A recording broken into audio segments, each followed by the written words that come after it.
guys, welcome back to She Stitchin'. This is Melanie, and I want to show you our block that we'll be working on this week. It is called the block stitch. It's really easy to work up. I'm excited to bring it to you. I'm really excited to see your color combinations because I think it'll be a lot of fun. It was a little bit weird for me to figure this out because we want to have that chains of the base rows of 30. So we have 2 on one side and 1 on the outside for us. But if you're making a blanket, you don't necessarily have to do that. It's a very easy stitch to learn. So let's go ahead and get started. I'm sorry for the background noise. We've got my little almost 8-month-old nearby. So if you start out with a starting chain of 32, and then I'm going to place, for this square, to match our gauge, I've got my 3.75. So that's what I'll be working with. So I've got my first stitch marker here in my 32nd spot, and then my second stitch marker here. So today for the example of what I'm crocheting, I'm going to be using a cotton, because hopefully that'll be easier for you guys to see. But the my sample square that we have here is an acrylic. It's from my Karen 1 pound. That I'm doing the Callan, but for the sample I'm just going to go ahead and use a cotton. This is the Sugaring Cream. This is a yarn I've had sitting around for a long time, so it's just balled up at this point. But this is a really fun stitch to incorporate a lot of different colors in. So go ahead and start out with your starting chain of 32 for us, and then you're going to just do a double crochet into the 29th hook, or into the 29th chain, which is going to be the third hook from, or the third loop from your hook. And if you've been following my videos, you know that I like to crochet into the back bump because I think it keeps my tension better for that starting chain. All right. So as I said, I like to go into this back bump here instead of where we were taught, or where I was taught originally to go in here. I always go into that back bump. So I'm going to go ahead and finish off the 29 DC, or double crochet, which will, counting the turning chain here, will end up to be 30. So go ahead and pause the video, and I'll meet you after we have our starting row of all double crochet. So I've got 29 stitches here now. I just wanted to do the last double crochet with you to make sure that everybody is using US terms. So for in the US, we're going to yarn over once for double crochet, place it into the space we're going to use, yarn over, pull through 1, yarn over, pull through 2, yarn over, pull through 2. So that is the US double crochet. So then you can see here we've got our 30 stitches. It's going to be a little bit of a different size just because I'm using a different yarn. So this is with our cotton yarn, like I was saying before. So if you read the pattern, the next step to do is to take off. So this for my sample will be yarn A. So we're going to take out the hook and we're going to place a stitch marker in here to make sure that it doesn't go anywhere.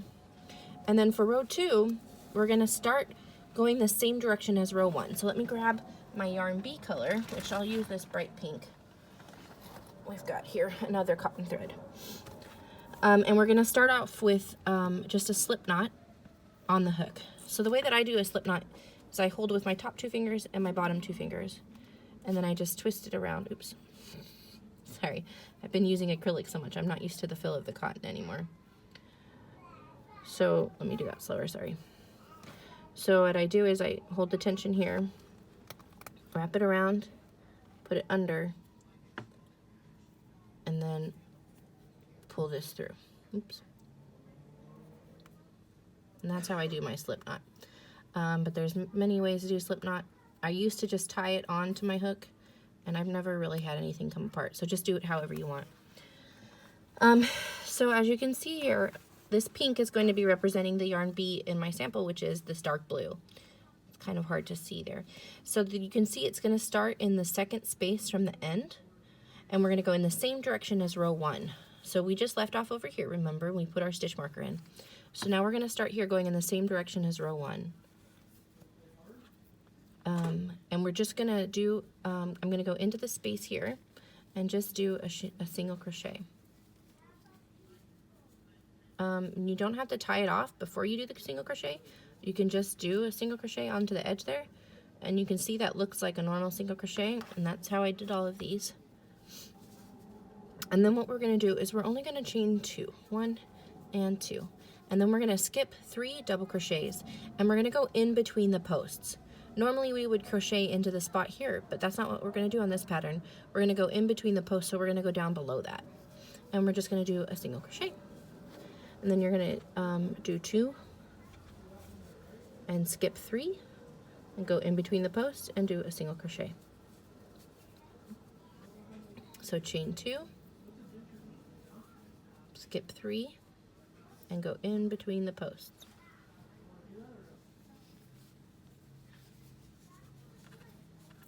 Okay, 1 and 2. Make sure that you're not doing the chains too tight because that might affect your tension. Skip 3 posts and then do a single crochet. So that's what we're going to do all the way across row 2. So go ahead and finish that off and I'll meet you at the other side. Okay, so now I'm at the other side and you can see I have 4 double crochets left here. So the last thing that I did was I put a single crochet in between the posts, and then for the end I've got 4 here. So I'm just going to go ahead and put that last single crochet in, and that's going to end off our row. So let's go ahead and do the chain 2 and then single crochet into that space. And then what you're going to want to do is just tie this end off however you normally would, and then we're going to go back to yarn A. So I'm just going to drop this in here. So you can tie that off. I would cut it and tie it off because this is a sample. I'm not going to cut and tie off because I don't want to waste the yarn. We are in shopping isolation, so I don't want to use up my yarn if I don't have to. Okay, so now we're going to go back to the yarn A. So you can see now both of these rows are ending in the same space, or the same direction. So our first stitch here is going to be a little bit tricky. It's going to be a chainless standing treble crochet. So if you've been following the crochet along with me, you know that I like to do the chainless standing double crochet. So this is just going to be a chainless standing triple crochet, or treble. So I think in UK terms it's called a double treble, but I'm not sure. So normally for a treble crochet, what you would do is yarn over twice and then go in. So because we're doing the chainless standing, we're going to pull this up to the height of a treble crochet, and I'm going to maintain the pressure here. Maintain the pressure here, and I'm going to wrap it around twice, because normally when we do a treble, you wrap over yarn over twice. So with this, I'm going to wrap it around twice and make sure to maintain that pressure. Then I'm going to find the space that I would normally crochet into right here and put that in, and yarn over, pull through. And I've got 4 on the hook, yarn over, pull through 2, got 3 on the hook. This is still just 1 wrap. We're going to count that as 3. So then I yarn over and pull through those 2, and then yarn over and pull through the last 2. So then you can see I've got a really nice tall stitch there. And I just want to take a minute here to explain why we're doing that. Oops. So as you can see, this single crochet does not go all the way to the end. So we want to make sure that these posts are tall enough to maintain the height that we're going to need once we start putting our double crochets onto the single crochet. So that's why we're putting a treble crochet here on the sides. If you're not comfortable, we're actually on this side of the work, sorry. So if you're not, so we're just going to put 1 treble crochet here, not 2. So if you're not comfortable doing this chainless standing treble crochet, what you can do is just chain 4 in order to provide that height. So let me go ahead and show you the treble crochet one more time. Or, you know, if you're not comfortable doing that, you can just do a chain 4. Sorry if you hear my little one in the background. He's excited about something. All right, so we're going to pull that up to the height of a treble crochet. Maintain our pressure here, yarn around twice, and then place it back through that space, yarn over and pull it through. Then yarn over, pull through 2, and yarn over, pull through 2, and yarn over, pull through 2. There we go. That gives us the height that we need in order to keep our edges from being too short. And then our next step is just going to be very similar to the granny stitch. We've got the space of the chain 2, so we're just going to do 3 double crochets into there. 1, 2, oops, and 3.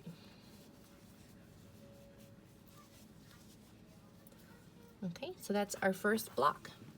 And we're not going to chain anything here, we're just going to keep going with our double crochets. So we're going to put another 3 double crochets into the space created by the 2 chains. 1, 2, and 3. So basically from here over to the end, oops, my yarn's spreading a little bit. There we go. And 3. Sorry about the orchestra in the background. So we're just going to keep going all the way across, doing this with 3 double crochet into each space. So go ahead and figure that out to the last one, and I'll meet you on the other side. Okay, so I'm just going to put this last double crochet in here with you. 2 and 3. And then what we're going to do is yarn over twice, and we're going to put a treble crochet. So on this side we have 1. On this side we're going to put 2 treble crochets in. So we're going to put 1 here and 1 into the turning chain to finish out so that we have 30 all the way across.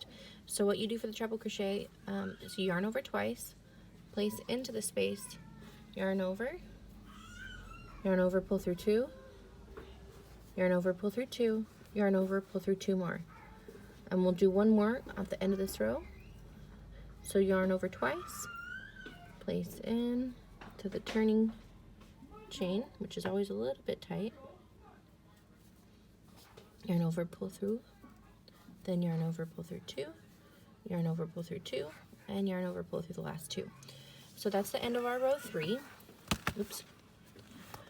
And you can see the blocks starting to form now. Where's my extra stitch marker? Put one on this here.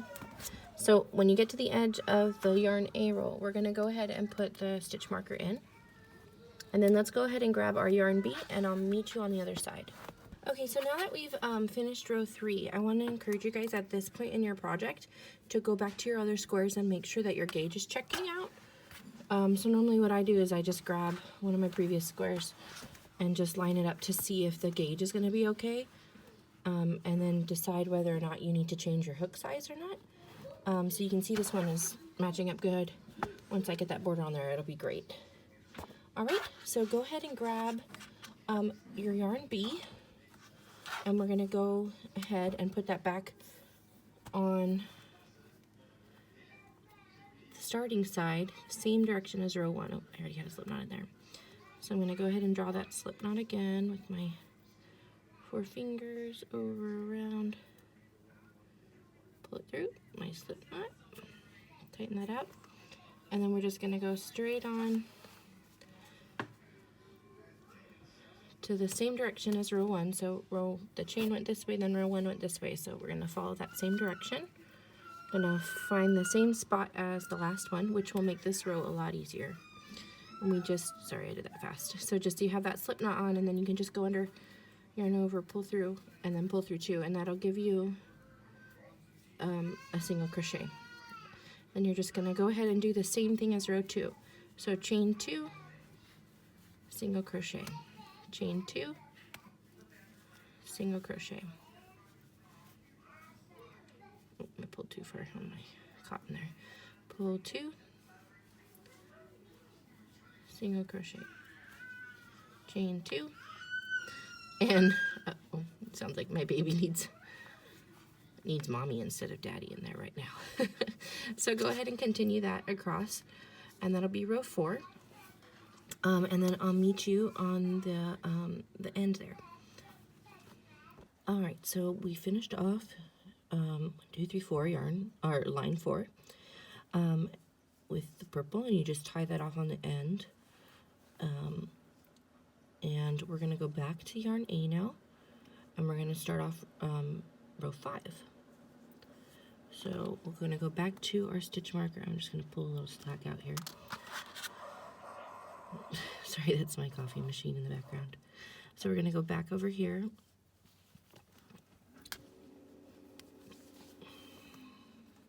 just move these edges out of the way, or these. And we're going to go ahead and do that chainless knitting treble crochet again. So if you're uncomfortable doing this, remember you can just do a chain 4, but I'm going to go ahead and do that chainless knitting treble crochet. So we pull that up to the height of a treble. Hold the tension here, wrap around, oh, I need a little bit more height. Wrap around twice, and then you can see the hole there, place it, oops, I let go of my tension. 1 and 2, and then you place it into that hole there. Yarn over, pull it through, yarn over, pull through 2, yarn over, pull through 2, and then yarn over, pull through the last 2. And that gives us the nice height of the treble crochet, and you can see it looks like a treble crochet also. And then we'll do a treble crochet here into the top of this one. Yarn over, pull through 1, yarn over, pull through 2, yarn over, pull through 2, and yarn over, pull through the last 2. And then we're just going to do 3 double crochets into the top of row 4.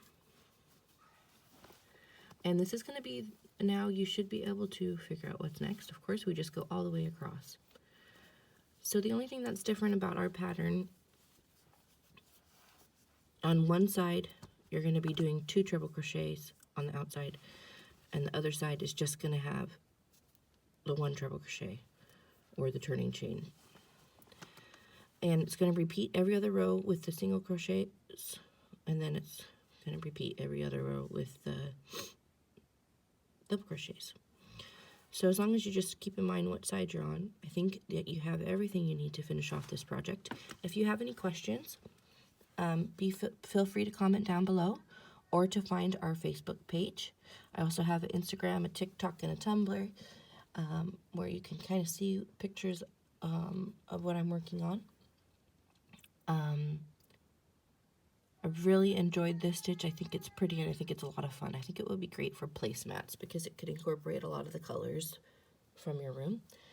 But aside from that, if anyone asks you where I am in the meantime, just tell them she's stitching, and I'll see you next time.